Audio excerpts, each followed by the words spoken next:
Hello friends, welcome to our channel current affair point. तो पिला माने ओडब्ल्यूएससी साइट वर्तमान एक्टिव हो पड़ी कहीं देखु एप्रिल मसरे जो जो एग्जाम कंडक्ट करिवार थिला किंबा जो जो रिजल्ट पब्लिश करिवार थिला एवं डॉक्यूमेंट वेरिफिकेशन जो जो पिला मानकर करिवार थिला ता फेज बाय फेज से बाहर कर चलची। किछ समय पूर्व पिला माने देखंतु जो एलटीआर पिला मानकर आर्ट्स पिला मानकर रिजल्ट डिक्लेयर कराइछि हैला कि जो कि 8000 पाखापाखि पिला माने शॉर्टलिस्टेड होइचंती। मु तार कंप्लीट वीडियो गोटे बनै कि आम वीडियो रे आम चैनल रे पोस्ट करछि जो पिला माने देखि नांती जाई कि चेक कर देबे हैला कि एबे पिला माने कोन होइछि ना जेई मेकानिकल रो जो रिवाइज अपॉइंटमेंट लेटर मध्य पब्लिश करछि हैला कि ताहा कोई वीडियो माध्यम मु डिटेल्स आलोचना करबी। आउ हैला पिला माने कोन ना जूनियर एमबीआई मानकर जो रिजल्ट डिक्लेयर होबार थिला ताहा मध्य डिक्लेयर हेइ सारछि।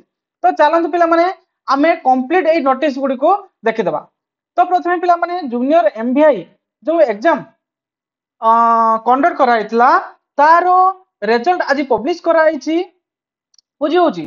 तारो रिजल्ट आज पब्लिश कराइछि जो एडवर्टाइजमेंट जो बाहर थिला 8/12/2023 रे junior M B I under transport commissioner cum chairman state transport authority okay. तो तांको तरफ रु आज कैंडिडेट मानकर जो शॉर्टलिस्टेड होइचंदी जो कैंडिडेट तांकर मेरिट लिस्ट बाहर कराइछि बा तांकर रिजल्ट बाहर कराइछि हला कि तो एमानकर कटअप केते गला हम टिके एति पिला माने टोटल होछि केते पिला माने ना 48 जन पिला एथिरे सिलेक्ट होइचंती एवं पिला माने एहार कटअप केते जाइछि हम टिके देखि दबा।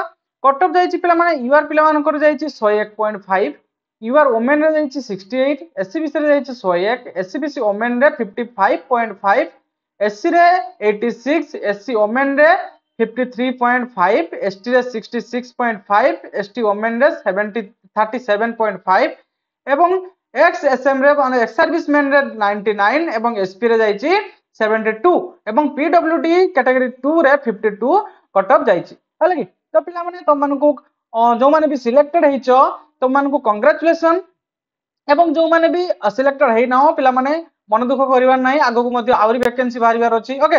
तो ये थिला इंफॉर्मेशन एवं पिला जेई मेकानिकल पिला मानकर जो दुई जण पिला बा तीन जण पिला इथरे शॉर्टलिस्टेड हेइचंती।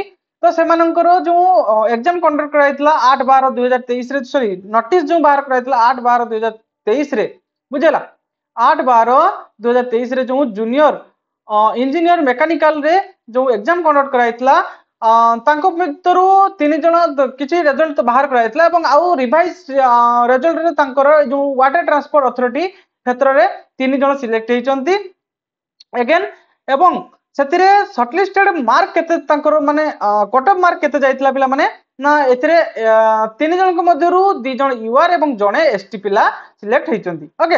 एवं कट ऑफ केते एवं पिला माने दु जण को मध्यरु कट ऑफ केते जाइछि पिला माने ना यूआर पिला को जाइछि 180 ओके 118.4 एवं एसटी पिला मानकर जाइछि 70.95 ओके।